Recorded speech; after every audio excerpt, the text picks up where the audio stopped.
Isang mapagpalang araw po ng Huwebes, inaanyayahan ko po kayong muling magbulay ng salita ng Diyos dito po sa ating morning devotion. Si Jesus ay kasama. Let's start our day with an attitude of gratitude. Lagi po tayong maging mapagpasalamat sa Diyos sa Kanyang katapatan, sa Kanyang pangako. Atin siyang sambahin sa paraang kalugod-lugod sa Kanya.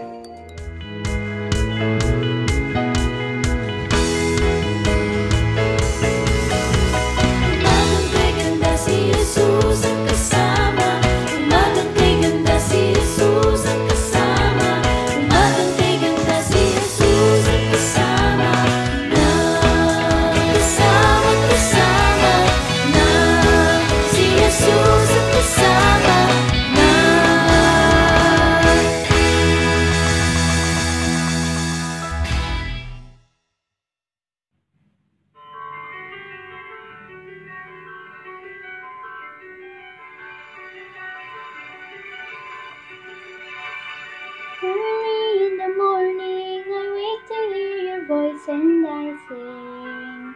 Lord, I sing.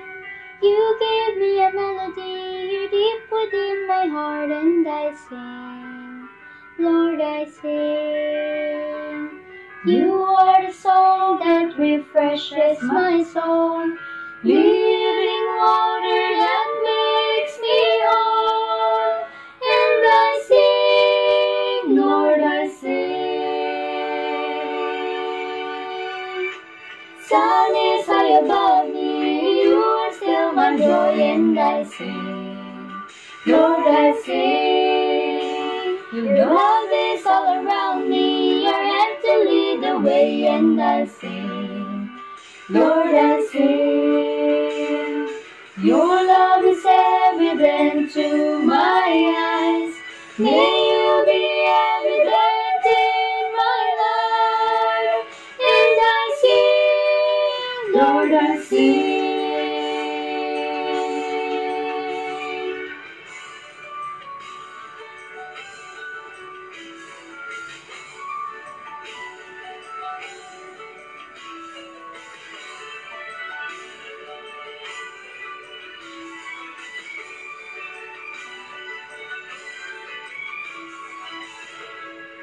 Stars light up the night sky, the heavens speak your name, and I sing, Lord, I sing. All of your creation raises up a song, and I sing, Lord, I sing. He reigns in majesty, ruling with authority. Yet He loves even me, His faithfulness I see. You are the song that refreshes my soul, living water that makes me whole. Your love is evident to my eyes, may you be evident in my life. And I sing, and I sing, Lord, I sing. Early in the morning, I wait to hear your voice and I sing. Lord, I sing.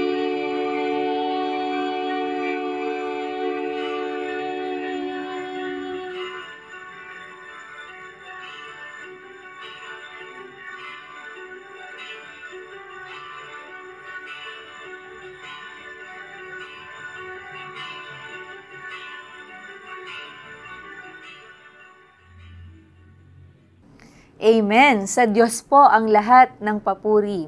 Sa mensahe ng awit na ating narinig sa umagang ito. Ang theme po natin para sa buwang ito ay patungkol sa pagiging mabuting katiwala. Biblical Principles of Stewardship. At ang title po ng ating morning devotion ay A Faithful Steward. At ang text po na nais kong ibahagi sa inyo ay matatagpuan sa 1 Corinthians chapter 4 verses 2 to 3. At ganito po ang sinasabi. Ang katiwala'y kailangang maging tapat sa kanyang Panginoon. Walang anuman sa akin kung ako'y hatulan ninyo o ng alinmang hukuman ng tao. Ako man ay hindi humahatol sa aking sarili. The one thing required of such servants is that they be faithful to their master. Now I am not at all concerned about being judged by you or by any human standard. I don't even pass judgment on myself. Pinagpala po tayo sa pagkabasa ng kanyang mga salita. According to resourceumc.org, in Jesus' time, the steward was the manager of the household. The steward was not the owner of the assets, but a responsible administrator of the owner's property. Ang isa pong mabuting katiwala ay hindi pagnanasaang kunin para sa kanyang sariling kapakanan ang pag-aari ng kanyang master. Inaakay po tayo ng mga talata sa umagang ito na maging tapat, mapagkakatiwalaan at maaasahang katiwala.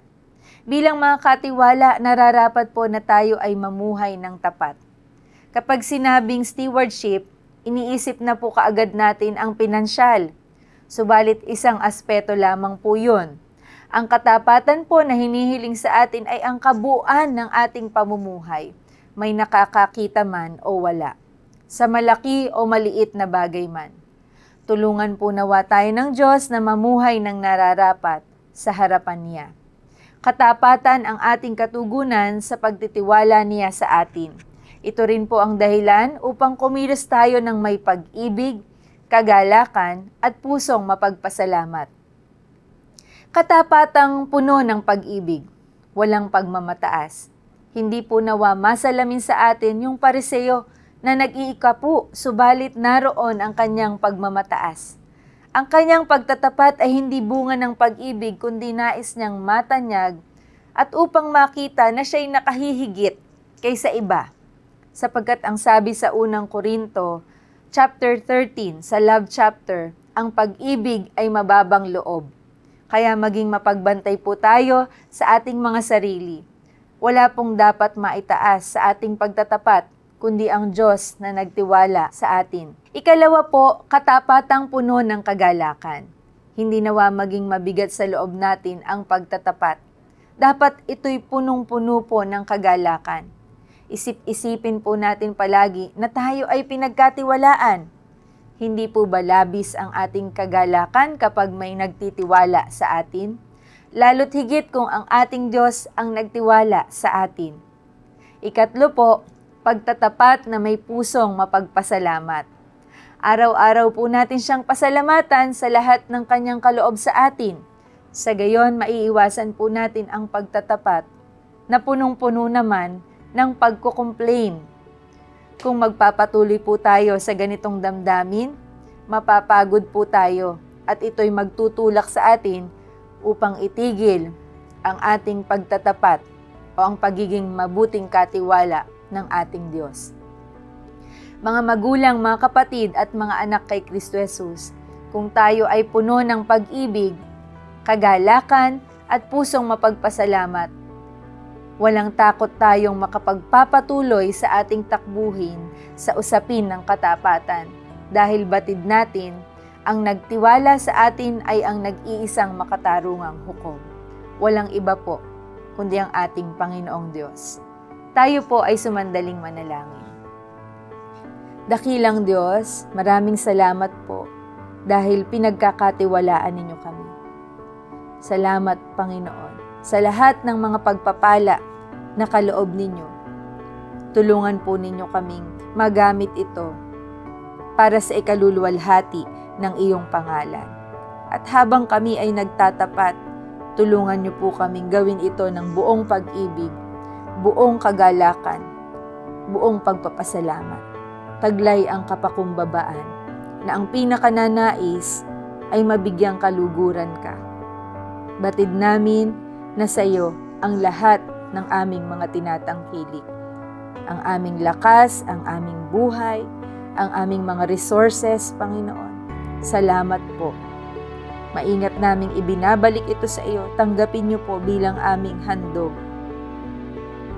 Nawa makita ninyo yung inaasahan ninyo sa aming puso habang kami ay nagkakaloob habang kami ay nagtatapat. Salamat po sa mayamang paalala ninyo sa amin sa umagang ito. Mga tapat na katiwala bilang tugon sa pag-ibig at pagtitiwala ninyo sa bawat isa sa amin. Lord, sa sandali pong ito, dinadalangin namin ang mga usaping maaring magdulot ng kaguluhan, Panginoon, sa aming bansa at sa pagitan ng ibang bansa. Nawa, Panginoon, ay maghari ang pag-ibig, ang kapayapaan. Dinadalangin din namin, Panginoon, ang mga banta ng kalamidad. Bagyo, pagbaha, paglindol, Panginoon, kilusan niyo po, iligtas niyo po kami. Huwag po ninyong ipahintulot. Ingatan niyo po kaming lahat. Patuloy kaming umaasa sa inyong mayamang pag-iingat. Lord, sa sandaling ito, dinadalangin namin ang mga may kaarawan. Pagpalain niyo po sila ng patuloy na mahabang buhay, kagalakan at kalusugan. Pagkaloob niyo po ang dalangin ng kanilang puso. Lord, dinadalangin din po namin ang mga nagdiriwang ng anibersaryo ng kasal, Panginoon. Kayo po ang magpuspos ng pag-ibig sa kanila. Nawa isang matatag na tahanan na nakapagbibigay kaluguran sa iyo ang magpatuloy na baganap sa kanilang pamilya. Ito pong aming panalangin sa pangalan ni Jesus na aming Panginoon at tagapagligtas. Amen. Muli po, happy birthday po sa lahat ng may birthday ngayong araw na ito at happy anniversary sa mga nagdiriwang po ng kasal. Pagpalain po kayo ng ating Diyos. Kung kayo po ay na-bless sa ating morning devotion, feel free po na i-share ang ating devotion o kaya naman po itag ang ating mga kaibigan. Magandang umaga po sa ating lahat. Ito po si Deaconess Abby na nagsasabing kapag si Jesus ay kasama, buhay natin masaya at puno ng pag-asa. Kita-kits po tayo ulit sa Thursday. God bless po.